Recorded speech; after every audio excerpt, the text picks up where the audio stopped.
you, Dr. Subrata Chakraborty.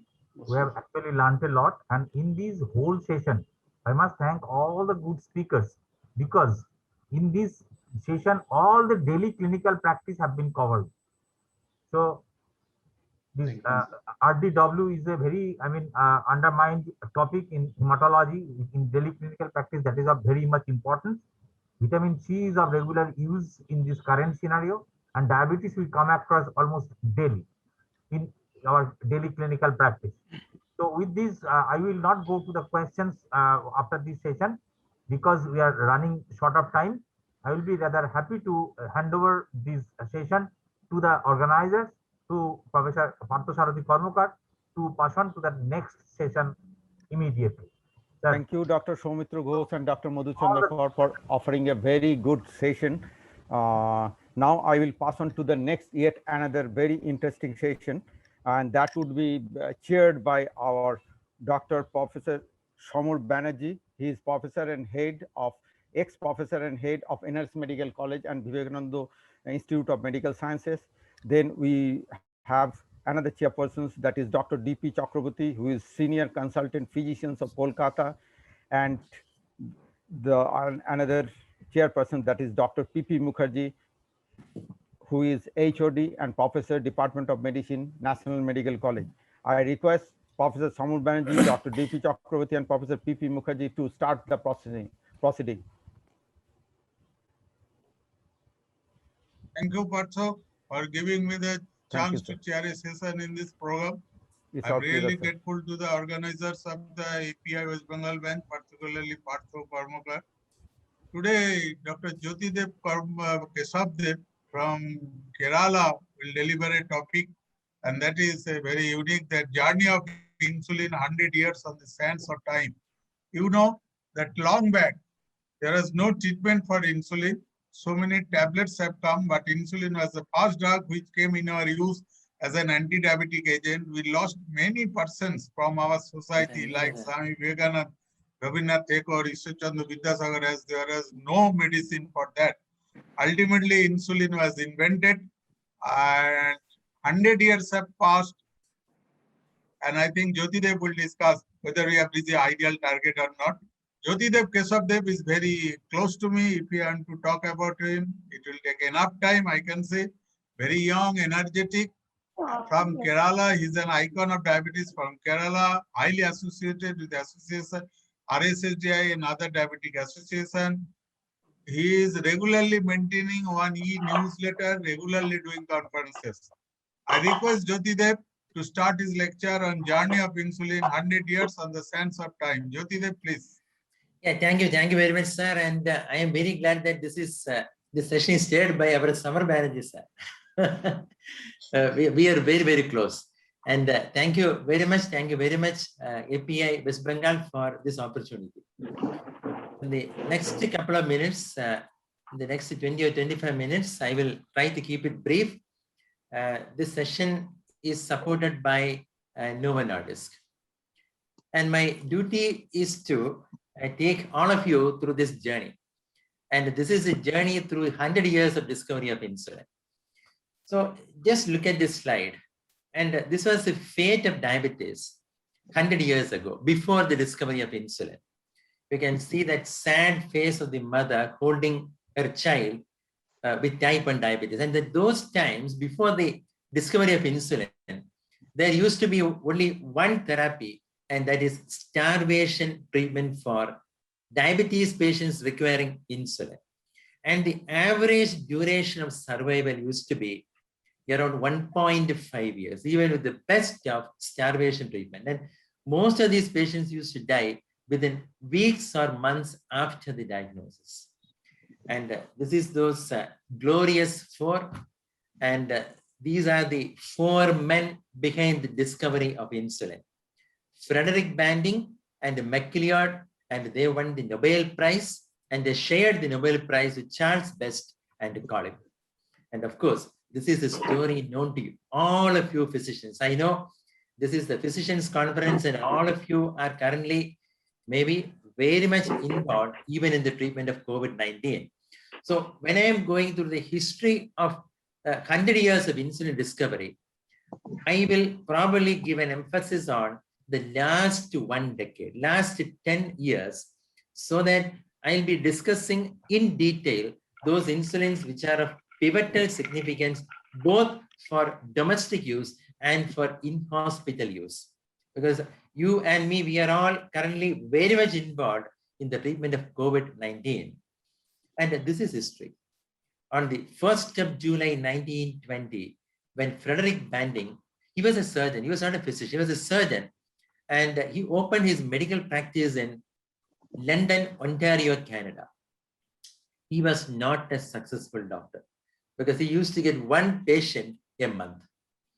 And Banting met MacLeod on the 8th of November, 1920, and they started experiments, and the rest is history.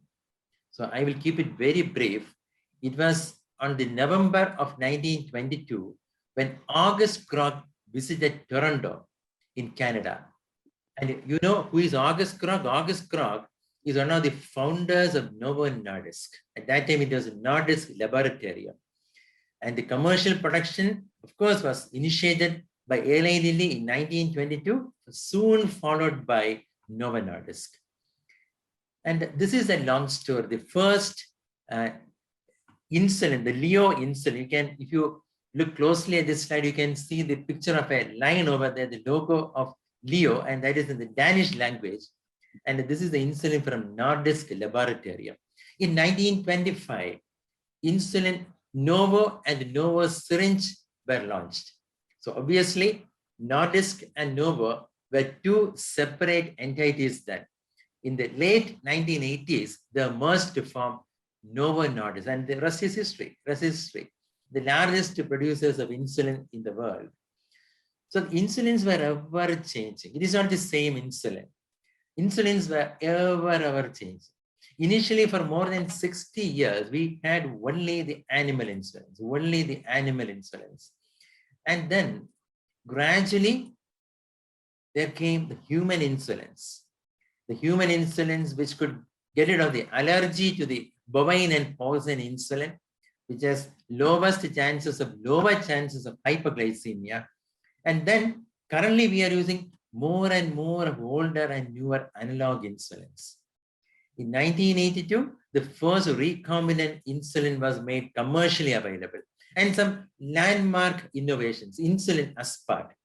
Most of you probably will recollect, we started using it in India, Novorapid from 2000 onwards. Detimer, another innovation, 2005. And then Degludec, the best available basal insulin globally. In 2013, the faster acting insulin, the Fias, in 2018. And that was another advancement to the earlier insulin aspart, and early was launched in 2020. So for those of you interested in learning more about the insulin delivery devices, I am not going to cover insulin delivery devices in this session.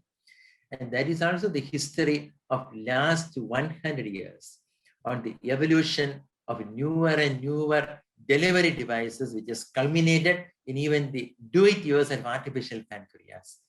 And this is a recent review that we have published, and that was last year in diabetes therapy. So let me now start with basal insulins. Of course, you are listening to basal insulins a while ago, and the basal insulins, you have the following 5 in the market. All the 5 are still available in the market. Why I am telling this? The older insulins, the newer insulins, and the newest insulins are available in the market in India. But insulins are not the same. All these insulins are not the same. So recently, in the last 6 months, when I have been lecturing more and more on COVID-19 and the treatment of diabetes for associations across the country, actually, I am confronted with so many questions on how to use insulin in COVID-19. And, you know, not only we physicians, many of our associated specialties are also bound to force to treat COVID-19 patients. And many doctors are confused with the differences between older insulins and the newer insulins. So NPH has been there in the market for quite some time. From 1940s onwards, NPH has been there in the market, and that is neutral protamine Hague dot. And now, you know, it need to be given twice daily. If you look at the variability, it looks like this. And there is huge variability. You have been listening to the lecture a while ago on glucose variability, and then came glargine, detrimer, U300 glargine, and then degludec. So what is special about degludec? If you look at the action profile, it is almost flat with a OD dosing, and it enables a lower fasting with lower chances of hypoglycemia, and with one of the longest duration of action, more than 42 hours. So whenever we say about the duration of action of insulin, then the next question is, if it is going to act more than 42 hours, hey doc, don't you think there will be more chances of hypoglycemia? The answer is very simple. Degludec, because of its flatter profile and its unique mechanism of action, will not usually produce a hypoglycemia, in contrast to the previously available basal insulins that I have listed over there. So degludec, it is injected as dihexamers, as seen in this cartoon. And upon injection, it forms long multi-hexamers. And from the multi-hexamers, the individual monomers will get absorbed gradually. So there is a slow dissociation. Slowly, it gets disassembled, and it gets absorbed into systemic circulation. Insulin degludec, and this is the first 4 hours, the second 4 hours, the third 4 hours, and throughout the 24 hours upon injection, it has a flat profile of action, so that there are minimal chances of hypoglycemia. With 4-fold reduction in insulin variability when compared to both U100 and U300 glargine. And this is the steady state which is achieved in 2 to 3 days after the shot. So when I say variability, the variability translates directly to glucose variability. So when you have a basal insulin with a low insulin variability, it invariably results in low glucose variability. Glucose variability will definitely result in oxidative stress. Dr. Sheriello, in his seminal experiments in even those subjects without diabetes, with his clamp studies, he has demonstrated when glucose is oscillating, it results in oxidative stress and thereby micro and macrovascular complications. And this is lessened with the use of insulin with a low variability, with low overall hypoglycemia. And DEVOTE, one of the landmark clinical trials comparing degludec to U100 glargine, has shown that degludec as a basal insulin has 53%. And this is a phenomenal number, 53% lower nocturnal severe hypoglycemia. Because I know the insulin use in our country is still very low, despite an A1C of above 9%. And the major challenge is not the cost. The major challenge is the fear, the phobia, and that is towards the occurrence of hypoglycemia. And degludec is one insulin where there is a 53% lower chance of nocturnal severe hypo in contrast to U100 glargine. So this is an insulin which has met all those requirements with the flexibility in dosing. You can dose from 8 to 40 hours, and there is lower low variability. Let me now move on to the premix insulins. As physicians, and this is a prestigious APA chapter, and we know that the most comfortable insulin for most of us will be a 30-70 premix. So let me go through the history of 30-70 or 50-50 or 25/75 premix. The biphasic human insulin. So in simple words, the prototype will be mixed-start. The human insulin 30/7. Biphasic analog insulin The prototype will be Novomix 30/70. And then Degludec aspart, this is a co-formulation, pretty new in the market for more than 5 years now. So what are the essential differences? Mixtard has completed more than 30 years, and 30/70 animal insulins were there prevalent for a long time in India. And biphasic human insulin, of course, it has got some limitations with flexibility and with hypoglycemia. Whereas when you moved from human insulin to analog insulin, that was 20 years ago, with the use of Novomix, the advantages were it can be even given 3 times daily. So it can be OD, BD, or even 3 times daily with better fasting and postprandial. But there is an opportunity for better control with lower hypoglycemic risk, with a longer duration of action for the basal component. And the solution is the Ryzodec or Idagasp. Insulin Degludec aspart, and that is not a premix, it is a co-formulation. There are currently 2 co-formulations available in India. One is Degludec with aspart, and the other is Degludec with liraglutide, and that is Sultafib, which is a GLP-1 insulin combination. So coming back to insulin Degludec aspart, so it produces less weight gain, lower insulin requirement, lower risk of hypoglycemia, and better control of both fasting and PPG. So this is how it has evolved. So when you look at the evolution, the first 2 insulins, the 30/70 human and the 30/70 analog, both these premix insulins need to be resuspended. Whether you are using a cartridge or whether you're using a syringe or whether you're using a pen, you have to resuspend because these are cloudy solutions and there are chances of multiple errors. Whereas with Ryzodec or the co-formulation, both these entities, though they are distinctly present in the same cartridge, in the same solution, it is a clear solution. The PK/PD properties of aspart and Degludec are distinct and separate. There is no resuspension still. There is no resuspension required. And when you compare with the basal insulin, so this is comparing Degludec aspart with glargine as a basal insulin. And look at the results of this study. Insulin naive patients, hemoglobin A1C between and inclusive of 7 and 10%. It has been shown that you can reach pretty the same superior reduction in the hemoglobin A1C, superior PPG control with the similar equivalent reductions in the fasting and with a lower confirmed hypo with Idagasp. So when you are initiating insulin with a co-formulation, that is Ryzodec, and when you compare it with the conventional glargine, this is superior for A1C, for PPG, and for reduced hyperglycemia. So far superior to the conventional basal insulins. And when you compare with basal bolus therapy, what is basal bolus therapy? So basal bolus therapy, you give 1 shot of a basal insulin and multiple shots of a bolus insulin. So that has been the tradition in type 1 diabetes. Of course, it is a rule in type 1 diabetes.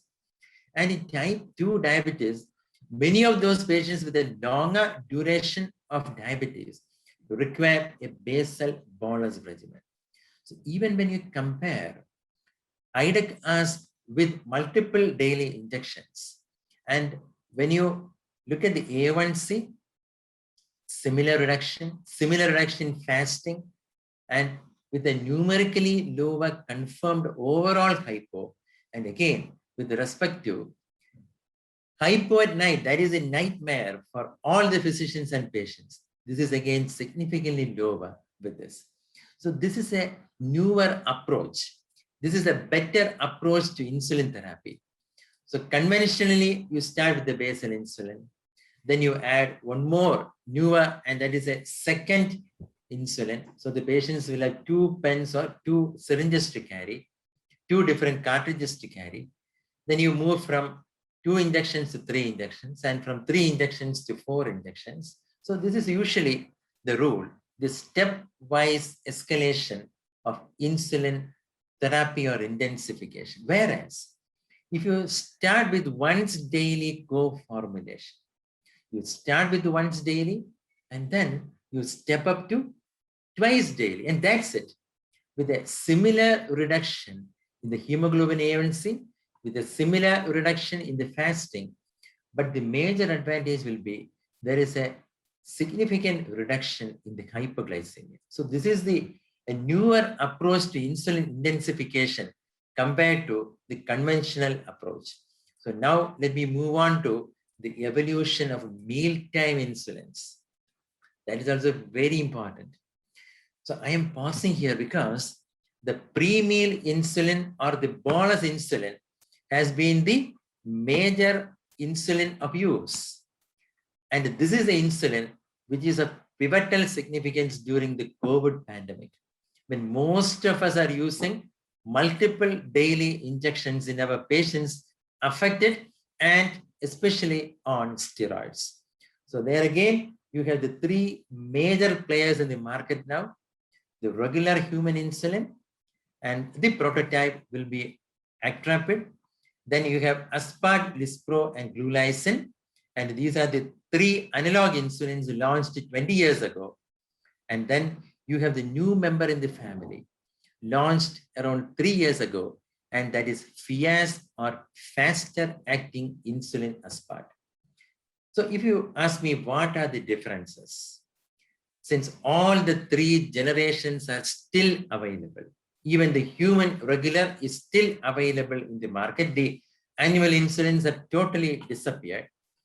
So the limitation of Actrapid or a human regular insulin is a lack of flexibility. I need to inject 30 or 45 minutes before a meal, and there is always a risk of hypoglycemia since the duration of action is 6 to 8 hours. Whereas our dream for a mealtime insulin will be to have a duration around 4 to 5 hours. And that has been accomplished with the analog insulins 20 years ago. But what about the FIAS? FIAS is the new member of the family, the faster acting insulin Aspart. And in one statement, I will make this comment. It very, very, very closely mimics the physiological insulin secretion from a normal healthy pancreas. Look at this graph, and this is from a normal pancreas. The ultra fast acting or the faster acting insulin Aspart or FIAS, it closely matches with the normal pancreatic secretion. I can anticipate a question from you. What about the cost of these new insulins? Because during this COVID pandemic, we need to treat millions of our patients because blood glucose control has always been a challenge. The answer is, Jothydev, please summarize. Jothydev, please summarize. Only 1 minute. How many minutes, sir, for this? One. 20 minutes total. Yeah, okay. One. Okay. So this faster acting insulin Aspart, it has got a faster onset of action and a faster offset of action. And it can, and I will spend another 30 seconds with semaglutide, another phenomenal discovery. And 100 years of insulin, we have an oral formulation. And this oral formulation is not an insulin, and this is a GLP-1. And this GLP-1 is already approved by the Indian DCGI. Thank you. Yeah. And this oral semaglutide, when compared to the contemporary therapies like Yempa, Sita, Lira, or in renally impaired patients, and in this violet color or the blue bars, you have the oral semaglutide, and this is the hemoglobin A1C change, which is substantially better than the other existing contemporary therapies. And this is the percentages of those patients with a hemoglobin A1C reduction less than 7%. Again, significantly more with oral semaglutide, and this Ribellis is available in 3 different strengths already approved by the DCGI in India. So this is my last slide, the moment that made history with respect to discovery of insulin. It was on October 31st, 1920, in the middle of the night, Frederick Banting, the surgeon who was practicing in Canada, he conceived an idea. And this was the result of a lecture he delivered the previous evening. And that idea was to isolate the internal secretion from the pancreas. And this is a museum now. The same house is a museum now at the Adelaide Street at Ontario, Canada. And this is now owned by Diabetes Canada. So let me conclude. The development of insulins over the last 100 years has been phenomenal. And we have accumulated wealth of experience using different insulins. But let me conclude this statement that all the insulins are not the same. The newer insulins are far, far, far superior in terms of safety, flexibility, and lower chances of hyperglycemia. So thank you very much, API, West Bengal, for this opportunity and for the patient here.